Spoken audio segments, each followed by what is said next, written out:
হৈ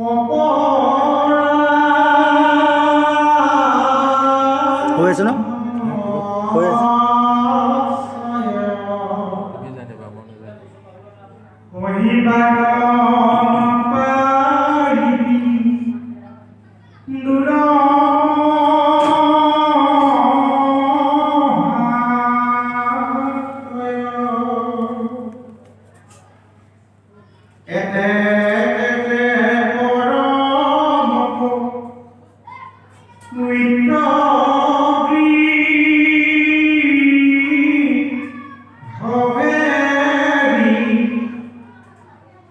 কৃষ্ণ চিত্তত ধৰি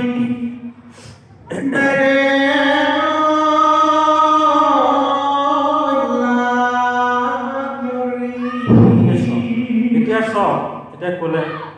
দুৰ্যোধন নৃপতি যি অপৰাধ সূচক মানে চৰিত্ৰ যি ব্যৱহাৰ আপুনি এটা কথা ভাবক দুৰ্যোধন মানে বিদুৰৰ পুত্ৰস্বৰূপ কাৰণ বিদুৰে দুৰ্যোধনক সৰুৰ পৰা তুলি তালি ডাঙৰ দীঘল কৰিলে কৰাৰ লগত তেওঁ জড়িত মানে গতিকে সেই মুহূৰ্তত যেতিয়া তেওঁ মানে ৰাজাৰ দায়িত্বটো ল'বৰ কাৰণে সি পিতৃৰ তুল্যসম মানে বিদুৰক যেতিয়া ইমান ৰাজসভাত অপমানসূচক বাক্য ক'লে তেতিয়া বিদুৰে মনত খুব বেজাৰ পেলালে খুব কান্দিলে কান্দি তেওঁ কি হ'লে ঈশ্বৰৰ ওপৰতে সমস্ত অৰ্পণ কৰি এই জেগাটোৰ পৰা গুচি যোৱাৰ সিদ্ধান্ত ল'লে এতেকেহে পৰমপবিত্ৰ গৃহ এৰি আকৌ ইয়াত শব্দটো লগাই দিয়া চাওক এতেকেহে পৰমপবিত্ৰ গৃহ এৰি বুলি কৈছে মানে একান্ত ভক্তজন য'ত থাকে সেই জেগাখন পবিত্ৰ হৈ থাকে বিদুৰ থকালৈকে সেই জেগাখন সেই গৃহখন পবিত্ৰ হৈ আছে গতিকে বিদুৰে সেই পবিত্ৰ জেগাখন এৰি গুচি যাবলৈ সিদ্ধান্ত ল'লে কেনেকৈ ভগৱান পবিত্ৰ চব যিদিনাখন ভগীৰথ ৬০,০০০ সন্তানক উদ্ধাৰ কৰিবৰ কাৰণে ভগীৰথী গংগাক পৃথিৱীলৈ নমাই আনিলে তেতিয়া গংগাই ক'লে চমুকৈ কৈছোঁ দেই দীঘলীয়া কাহিনী আছে নকওঁ গংগাই ক'লে যে মই গৈ তোমাৰ এই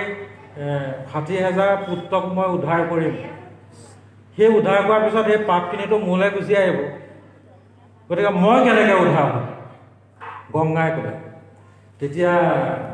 হেৰিয়ে ক'লে ভগীৰথে ক'লে যে তোমাক উদ্ধাৰ একান্ত ভক্তই কৰিব একান্ত ভক্তজনে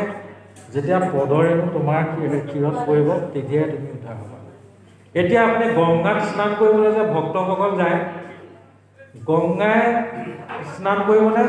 নাই ভক্তজনে তাত স্নান কৰে ভকতজনে গংগাক পবিত্ৰ কৰিবলৈ যায় অপবিত্ৰকাৰীকো কৰে পবিত্ৰ ভক্তজনে গতিকে যি মুহূৰ্তলৈকে বিদুৰ সেই হস্তিনাৰ ৰাজ্যখনত আছিলে সেই মুহূৰ্তলৈকে সেই গৃহখন পবিত্ৰ হৈ আছিলে সেই কথাটো ক'লে যে পবিত্ৰ স্থানটো এৰি বিদুৰে তাৰ পৰা গুচি যোৱা সিদ্ধান্ত ল'লে আৰু তাৰপিছতে ক'লে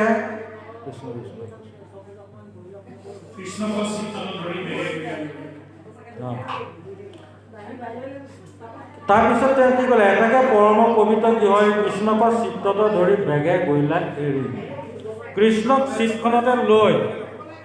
খুব সোনকালে অতি শীঘ্ৰে তাৰপৰা ওলাই যোৱাৰ সিদ্ধান্ত ল'লে নহ'লে কিজানি মোৰ কিবা ইয়াত ক্ষতি হ'ব কাৰণ একান্ত ভক্তজনে যিটো নাম নেৰেমুখে পাৰিলে মুখ্য মহাসুখে জানা কৃষ্ণ তুষ্ট কৰিলে তাৰ বুলি কৈছে যিজন একান্ত ভকত সেইজনে হাতে অন্য কাম কৰি দিলেও মুখৰ পৰা অন্তৰৰ পৰা কৃষ্ণ